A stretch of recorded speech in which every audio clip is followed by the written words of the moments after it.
जनक संगपुरवासी ई जगवा रचाई के बउआ जी धनुहा तोरी ना डोरिया चढ़ाई के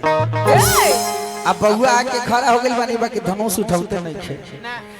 देखत बानी के अरे बाप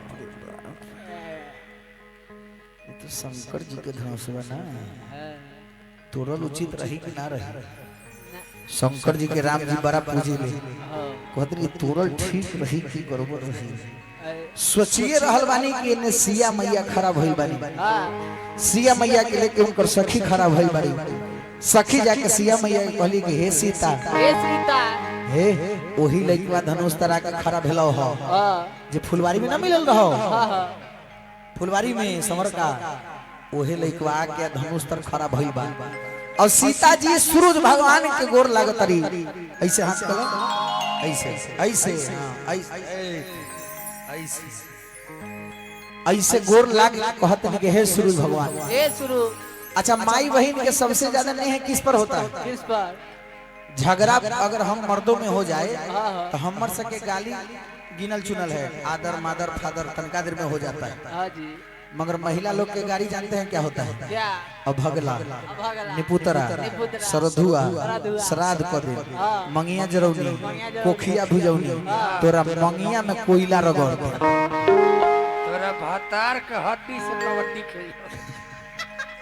उनकर से कुछ गिनल चुनल गाड़ी आ सबसे ज्यादा माई बहन अगर नेह करती है अच्छा इनमें से कितना माई बहन लोग छठ करती है तनी हाथ उठाइए तो छठ कितना लोग करैले तनी हाथ उठाओ तो ये दो तीन आदमी ए छठ मैया तक कैसन ऊपर से हाथों उठावे में बता भेलै बाकी सब लोग के भूख बर्दाश्त ना दे भूख बर्दाश्त हे छठी में जेना हाथ उठाइयो करे के तू उठा लिया हे हाथवा उठवा तनी सब लोग हाथ उठा के एक बार प्रेम से बोल दीजिए छठी मैया की वही सूरज भगवान के दरबार में जाके सिया मैया कहता है अरे तू घाला सूरज बाबा हो पैया परी तो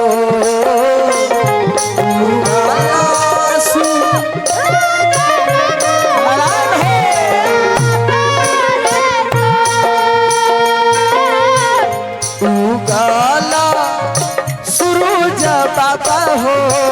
पैया परी तो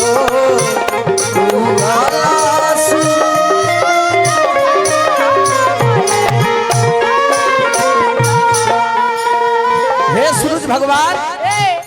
तोहरे उगला के बाबा जब रौरा उगला से दुनिया में ही हो जाला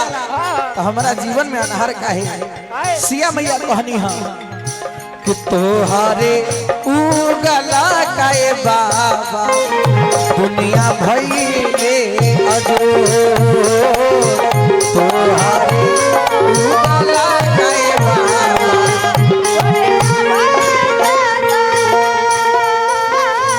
सब लोग जानता कि सीता माई के जन्म धरती से भइल बा ये तो सब लोग आप लोग जानते हैं कि सीता जी के जन्म धरती से भइल बा जब अकाल पड़ल रहे जनक राज जब हर जोतत रहनी तो हर के जो सबसे निचला हिस्सा होला ओकरा के सीत कहल जाला वही से इनकर जन्म भइल तो इनकर नाम सीता पड़ल रहे इनका माई बाबू नहीं थे धरती से पैदा भइल बानी यही चलते माई कहत निका जनमे के दुखिया बाबा मैया बाबू नमो जनमे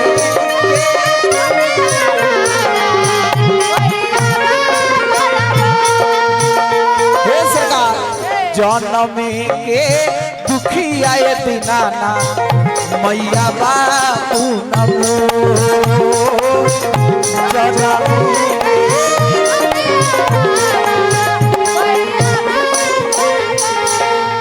एक ही गो वरदान दिए हैं सूरज भगवान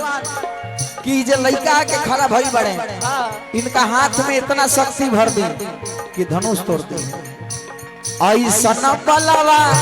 दिहते बाबा ऐसन बलवा दिहते बाबा धनुहा दिहे ऐसन बालावा दिहत बाबा हो ऐसन बालावा दिहत बाबा धनुहा दिहे तो ऐसन बालावा